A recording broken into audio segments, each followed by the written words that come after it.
नमस्कार दोस्तों, आज हम एक भूत बंगले की कहानी बताते हैं।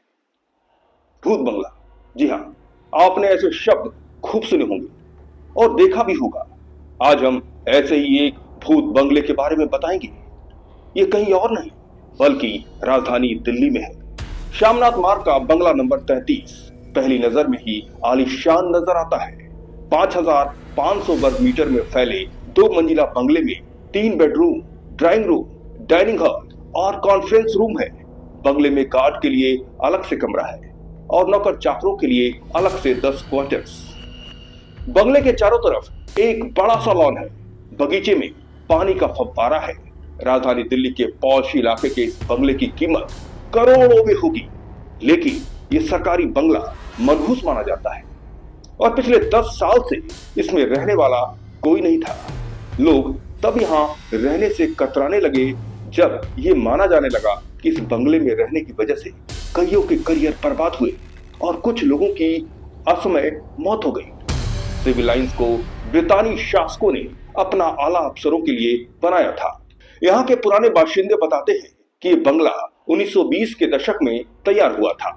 आजादी के बाद इसे दिल्ली के मुख्यमंत्री निवास के लिए सबसे बेहतरीन माना गया।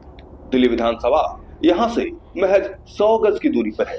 सूबे के पहले मुख्यमंत्री चौधरी ब्रह्म प्रकाश ने 1952 में इसे अपना निवास बनाया।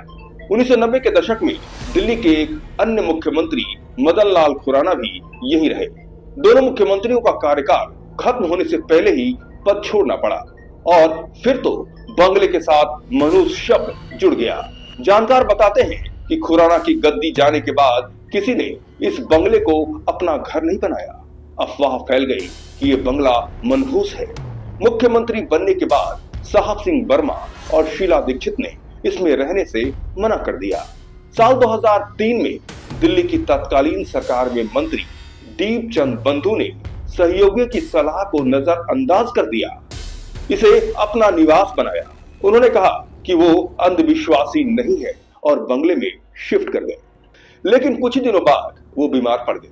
उन्हें मेनिंजाइटिस हो गया, जिससे उनकी अस्पताल में मौत हो गई। इसके बाद इस अफवाह ने और जोर पकड़ा और ये बंगला मनहूस है।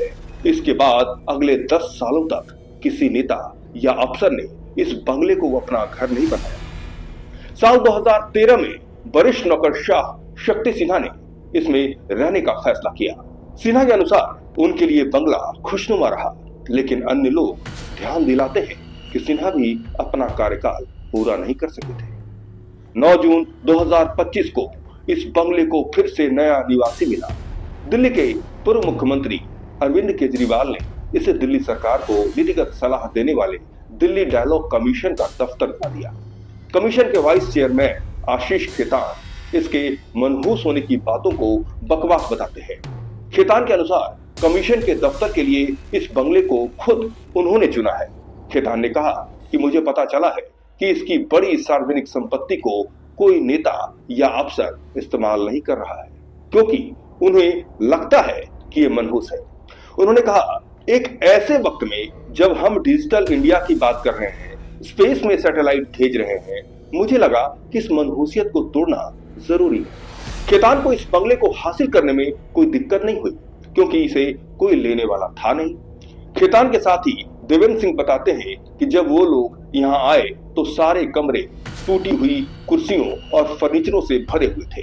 पिछले कुछ हफ्तों में इस बंगले की साफ सफाई हुई। घुमावदार सीढ़ियों पर लगा सफेद संगमरमर चमक रहा है। कॉन्फ्रेंस रूम में नए फर्नीचर लगाए गए।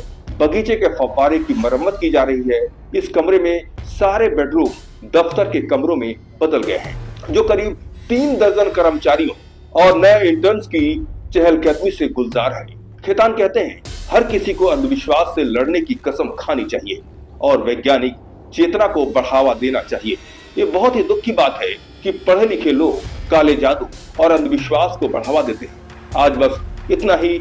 अगले एपिसोड में कुछ ऐसी ही कहानी के साथ हम फिर हाजिर होंगे। तब तक के लिए नमस्कार।